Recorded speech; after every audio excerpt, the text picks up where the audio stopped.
Meanwhile, at the Capitol, an Arkansas representative is still working to give Second Amendment rights to nonviolent convicted felons. THV 11's Frederick Price spoke with the representative behind that push. Frederick, despite this being shot down last week, she's still planning to amend this law.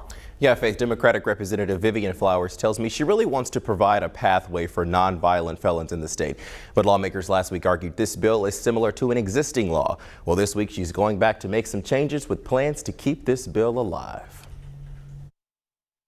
You know, people talk about second chances, but it doesn't seem like they ever really get them. Though she wanted to stay anonymous, this Arkansan is like hundreds of others with felonies on their record. I made a decision that I did not realize at the time would impact me for the rest of my life. One that happened more than 15 years ago. She's now living in an apartment, but she tells me her neighbor makes her home an uncomfortable place to be. I was just trying to get in my apartment, and he would come behind me. He would knock on my door. He would,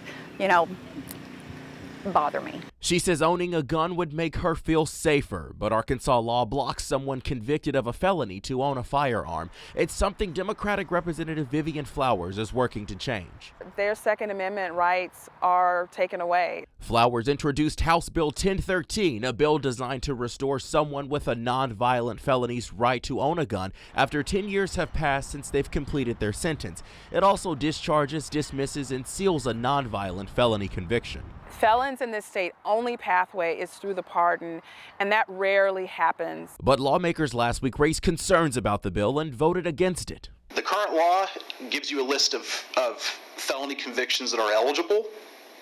This law says everything but. Dylan Jacobs with Attorney General Tim Griffin's office believes the current law, which allows a person with a felony to petition to seal their record of a conviction 5 years after their sentence and request for a pardon from the governor, is sufficient enough. Flowers still argues this bill doesn't do that. This is not a pardon, and this would not prevent the governor from rendering a decision. Representative Flowers is planning to bring this bill back to the House committee at the end of this month or the beginning of March.